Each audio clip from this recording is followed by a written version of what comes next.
Halo semua, Assalamualaikum warahmatullahi wabarakatuh. Saudara, saat ini saya dengan Bapak Farti Suandri.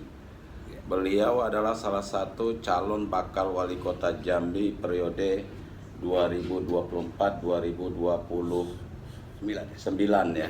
Nah, walaupun waktunya masih cukup lama, tetapi ketokohan beliau sudah cukup dikenal di kota Jambi dan sudah sangat pantas rasanya kalau beliau ingin ambil bagian dalam proses percaturan politik praktis ini, khususnya dalam hal untuk mendapatkan posisi kursi nomor 1 di kota Jambi yang sebentar lagi ya tahun 2024 akan beralih ke pemimpinan. Nah, mudah-mudahan ke beliau nih kita doakan ini. Bang Farti, ini adalah konten kedua saya di Dori by Interview. Jadi saudara sekalian, kalau Anda ingin melihat channel saya yang lain bisa dilihat di Dori by TV. Bang, kita langsung ke pokok masalah ini, Bang. Pertama saya ingin senggol sedikit, minat Abang ingin nyalon wali kota ini apa? Ya, pertama minat saya untuk menjadi wali kota Jambi ini untuk meningkatkan kesejahteraan masyarakat kota Jambi. Itu niat dasarnya ya. Niat dasarnya itu. Sejalan dengan itu tentu tidak segampang berubah membalik telapak tangan. Iya. Perlu proses, perlu perjuangan dan perlu doa orang banyak. Masyarakat kota Jambi. Yang pertama. Jadi kita juga tentu perlu bagaimana program-program kita baik yang menyenggol masyarakat tingkat bawah. Iya. Pertama ada kaum emak-emak, UMKM yang pasca dari pandemi ini itu yang kita tingkatkan. Oh, itu yang menjadi kegelisahan seorang Farti Suandri ya. Masalah ekonomi masyarakat perkotaan. Sebelum kita lebih jauh membahas masalah UMKM, Bang, hal lain barangkali yang paling mendasar yang perlu adanya peningkatan atau perubahan di kota ini apa menurut Abang? Sejalan dengan itu tentu ada perubahan-perubahan yang kita anggap yang belum tersentuh oleh pemerintah tentang kesejahteraan tadi. Maksudnya masih banyak ekonomi masyarakat di bawah standar itu. Karena mungkin selama ini fokus ke fisik. Kalau fisik itu sudah otomatis, Pak. Dari detik itu sejalan pemerintah tetap ada tiap tahun. Karena dananya ada, tapi berdasarkan mungkin kuota. Gitu. Kuota. Jadi kalau kuota untuk UMKM ini mungkin masih di bawah standar gitu. Itu yang menurut Abang yang selama ini masih kurang mendapat perhatian. Sementara persoalan UMKM ini penting. Karena akibat pandemi ini tadi banyak ekonomi masyarakat yang katakanlah terhempas. Jadi kita bagaimanapun kesejahteraan masyarakat itu yang penting. Karena itu bicara soal priu soal kesejahteraan, soal apa istilah itu perut. Dan kalaulah kita selalu mengejar kepada tentang pembangunan keindahan kota, sementara juga kita bagus, ibarat kita punya baju bagus, tapi kita di belakang kita umpamanya rumah kita, tangga kita morak-marik. Jadi kita tidak perlu baju bagus tapi di rumah nggak makan. Jadi walaupun kita sederhana, tapi masyarakat ikut menikmati apa yang kita perjuangkan, itu yang kita fokuskan. Contohnya apa nanti, Bang? Kalau misalnya Abang nanti terpilih, diberi amanah oleh rakyat Jambi ini untuk menjadi wali kota. Nah, UMKM yang maksudnya yang mesti harus membenahi itu apanya? Permodalankah atau pengetahuan teknis mereka atau pemasarannya atau apanya yang lebih spesifik ini? Pertama kita bicara soal UMKM ini tidak terlepas dari modal. Permodalan. Oke. Itu dari pihak pemerintah membicarakan UMKM pertama kali modal. Nah, modal ini bagaimana seorang wali kota atau pemimpin daerah, bagaimana masyarakat itu tentang modal disediakan oleh pemerintah. Yang kedua, UMKM kita ini hanya sekedar untuk seputaran Jambi saja. Tidak bisa diekspor, tidak bisa dikirim ke daerah lain yang tidak terpopuler lain. Nah, kita hanya bisa untuk sifatnya industri rumah tangga yang dijual di pinggir jalan, gorengan segala macam, hanya itu.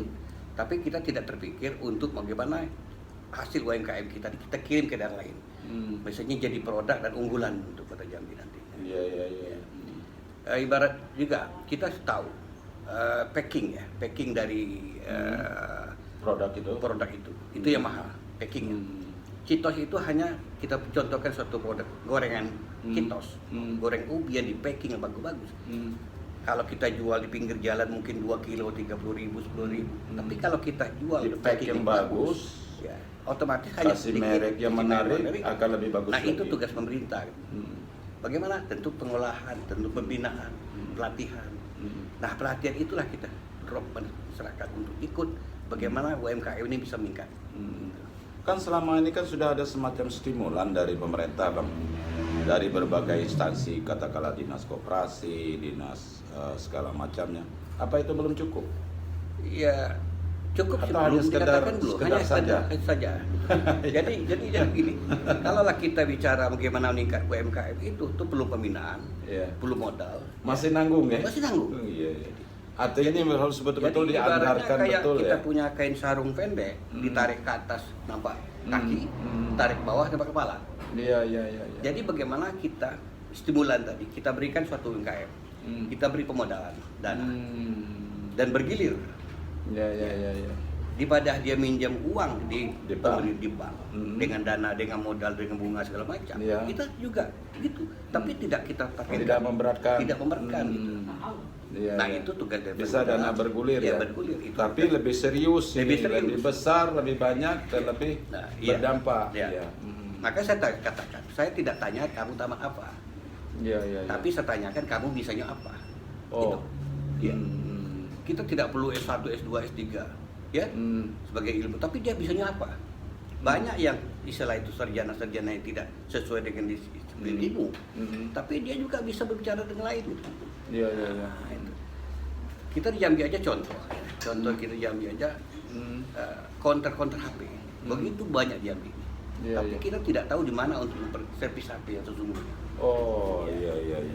Kita bikin Termasuk hal seperti itu juga harus kita perhatikan. Kita perhatikan. Ada orang yang punya keterampilan bagus, ya, dia bisa sebenarnya memiliki pekerjaan di bidang ini, tetapi tidak ada permodalan untuk kontrak tempat. Justru itu. Nah, Itulah ini, tugas ini, kita. ini kendala UMKM juga Itu nih, Bang. kendala Tempat ini, UMKM, tempat itu. untuk mereka berjualan, Berjualan, memasarkan. segala macam. Kalau di kaki lima kan sering kena usir satpol Kena PP. usir. Iya. Iya. Nah, jadi tempatnya gimana nih? Nah, kita istilahnya Apa perlu ada kawasan khusus? Ya, kita perlu Nah. kawasan khusus yang sudah diatur oleh pemerintah nantinya. Hmm. Kita tidak menggusur, tapi kita cari tempat yang layak. Ya. Kita suatu kawasan, umpamanya kita jangan berkatakan itu berdekatan umpamanya juga pasar buah. Pasar buah di sana terpencar-pencar secara parsial. Tapi Iya. kalau kita global tempat orang akan cari. Oh, Iya. iya. Atau di situ kawasan untuk perbaikan HP, servis Ya, elektronik. ada sentranya Ada di center, situ, iya. ya. Gitu. Seperti di Jakarta Di lah. Jakarta ya. lah, Roxy, Iya, di Glodok. Roxy. Orang ya, pasti di ke sana Glodok. nyari gitu. Iya. Ya, jadi tidak terpencar dan informasi lebih cepat dapat itu. Ya. Artinya Bang Suandri ini saudara sekalian, kalau beliau diberi amanah, memang lebih fokus untuk meningkatkan kesejahteraan masyarakat melalui para pelaku UMKM ini Iya. tadi. Iya. Ya. Artinya memang diberi fasilitas, modal, tempat usaha, Iya. pelatihan dan lain segala macam. Jadi di sini inti pertama saya garis bawahi modal dan 2 kemauan. 3 baru kita beri pembinaan. Kadang-kadang dikasih modal, tahu-tahu nggak ada kembali Ya, lagi, makanya usahanya nggak jalan. minat Oh, minat dulu. harus ada proses seleksi. Proses seleksinya gitu. Kadang-kadang kita kasih pancing, dia tidak mancing. Nah, Iya. itu persoalan. Dia nggak hobi mancing. Oh, Itu.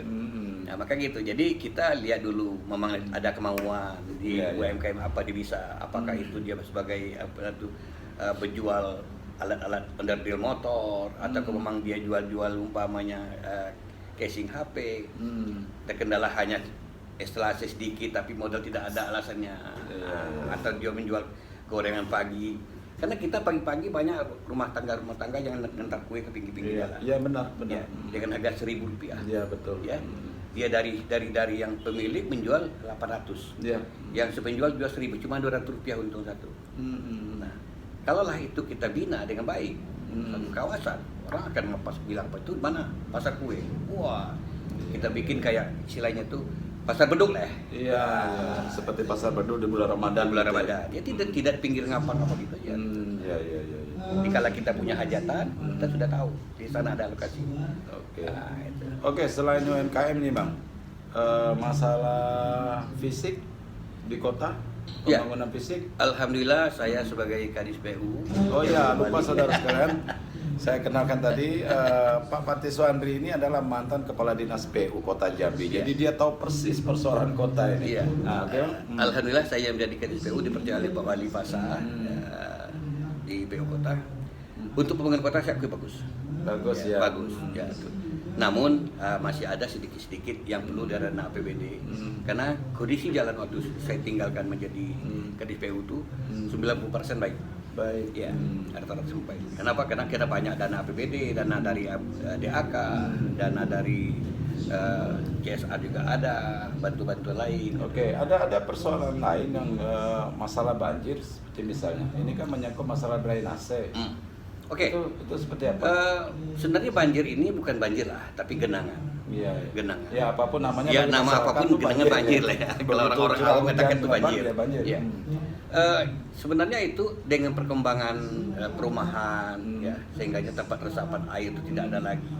Kita perlu nanti membuat suatu waduk penampungan atau mungkin katakanlah ya, jikalau hujan tidak terus langsung. Karena rumah-rumah itu rata-rata sekarang kan sudah pakai komplok. Iya, iya. Jadi peresapan tidak ada, biofori tidak ada. Nah di situ kita bikin suatu kawasan untuk bagaimana mengulang banjir itu. Nah di samping itu juga ada kemiringan, mungkin instalasi elevasi. Nah jadi begitu hujan dia tidak langsung hanyut ke suatu, karena debit sungai, dimensi sungai dengan debit air itu tidak seimbang. Iya. Nah, itu. Ini yang perlu harus Iya, perlu. Nah, itu teknis nanti nanti teknis pasang. ya. Teknis. Artinya itu tidak terlalu fatal atau terlalu besar masalahnya. Ya sebenarnya kalau memang tidak kita tangani secara teknis fatal. Iya, fatal. Tapi Karena kalau kita masih masuk- banyak daerah pemukiman, perumahan masyarakat yang banjir ini Iya, kalau betul. hujan lebat. Nah, di samping itu juga bagi perumahan nanti juga ada perizinan. Kita bikin aturan. Biarkan dia jalan umpama terjadi banjir besar, dia memang tidak tenggelam. Iya, iya, iya. Bagaimana? Kalau jalan silakan tenggelam, paling 2 jam, tapi Iya. tidak yang kasur pindah ke sana ke sini tidak. Kasur sampai terbang, hanyut kasur. Nah, itu yang kita tata Iya, oleh nanti iya. oleh perumahan atau mungkin developernya. Iya. Boleh bangun rumah tapi dengan dimensi sekian tinggi, pondasi sekian daripada jalan. Nah, itu. Oke, ada lagi satu nih, Abang. Masalah parkir. Kemudian padatnya kendaraan yang banyak orang memprediksi 5 atau 10 tahun ke depan Jambi ini akan menjadi kota yang super macet. Ya. Nah, ini seperti apa Bang Ah. melihatnya? Iya.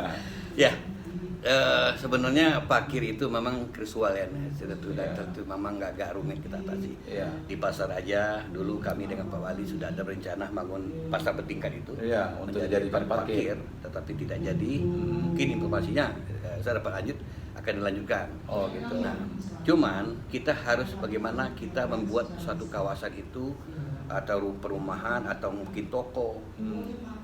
Itu turun nanti bagaimana izin yang keluarkan suatu toko itu harus ada parkirnya. Oh, iya. Jadi jangan bersebaran pinggir jalan, toko, pasar tumpah segala macam. Itu yang bikin kita macam.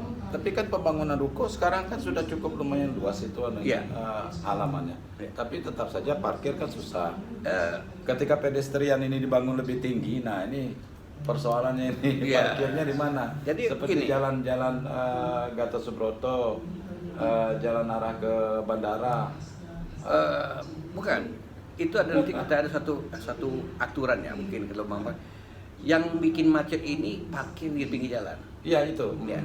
Tapi yang kawasan tokonya tidak boleh diparkir. Oh iya. Tutup. Tutup. Nah, sesungguhnya kalau memang itu silakan parkir. Kayak di Jogja. Iya. Ya, itu ada kawasan parkir khusus dan juga ada toko-toko yang boleh parkir. Dia punya toko tapi hak milik dia hanya batas itu. Tapi di situ buat ini khusus untuk parkir toko. Ya, Ya artinya kan? itu pengaturan bagi Pengaturan. pemilik ruko atau toko. Iya. Tapi kan tidak semuanya tertampung ini. Iya, betul. Nah, ada yang menarik tadi, emang ingin membuat sebuah kawasan parkir. Apa itu masih memungkinkan? Ada lahan yang masih bisa dipakai, digunakan?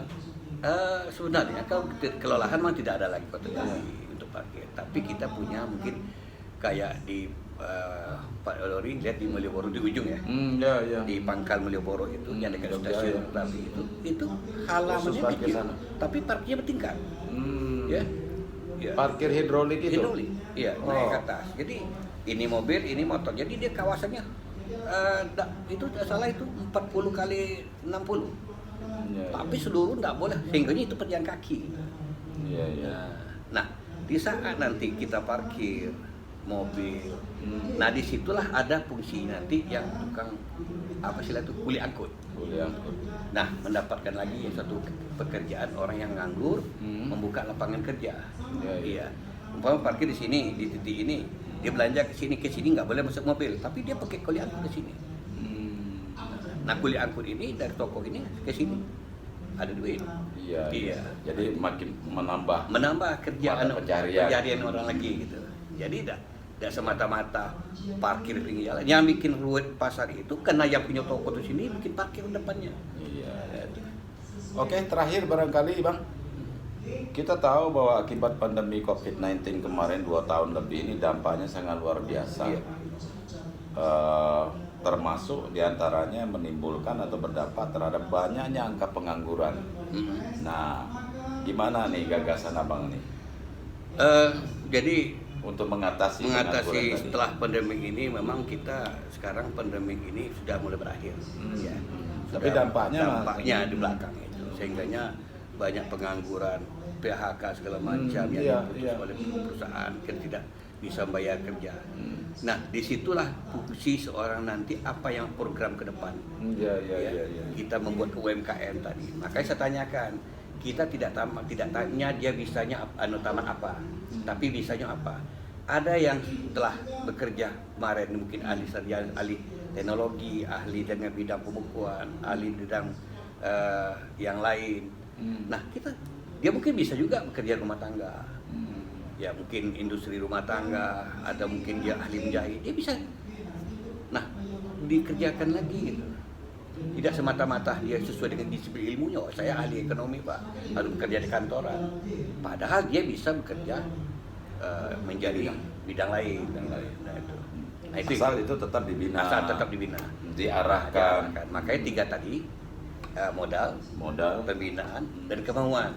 Gitu aja. Tapi pemerintah juga menciptakan peluang, kesempatan. Ya, bagaimana pemerintah mengatakan? Ya, itu modal tadi. Ya. Lewat mana? Lewat jalur birokrat. Mana? Ya, mungkin dari koperasi atau mungkin dari ada anggaran dari perintah segala macam, industri perdagangan gitu. Itu.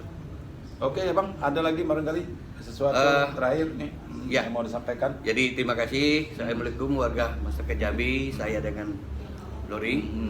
Jadi hari ini saya bicara tentang bagaimana UMKM Kota Jambi ini bisa kita bina. Dan saya fokus kepada emak-emak untuk meningkat ke UMKM rumah tangga yang semestanya habis COVID ini memang banyak yang terduduk sekarang ini. Iya. Oke. Yang tidak bergerak di bidang UMKM sedikit aja nih. Nah, kan tidak semua yang mama tidak nih. betul. Nah. Yang tidak bergerak di UMKM nanti bagaimana kita proses yang untuk menentukan UMKM itu atau di luar itu, itulah nanti kita. Sekarang tidak saya cantumkan dulu. Nah, gitu ya, masih rahasia ya. Rahasia. Oke, saudara sekalian, demikian tadi perbincangan singkat saya dengan Bang Parti Suandri, bakal calon wali kota Jambi yang sudah cukup menghebohkan Jambi saat ini. Diam-diam beliau terus melakukan sosialisasi dan kabarnya hasil surveinya terus meningkat ini. Mudah-mudahan partai apapun ya akan berminat untuk meminang beliau, mencalonkan beliau. Amin. Terima kasih atas segala perhatiannya. Bila Anda suka dengan video ini silakan di like dan subscribe. Jangan lupa tonton terus Dori by Interview. Assalamualaikum warahmatullahi wabarakatuh. Terima kasih Belambun. Mau kasih Belambun Bang? Belambun tuh bahasa Jambi. Belambun, ya. Terima kasih banyak. Terima kasih Belambun.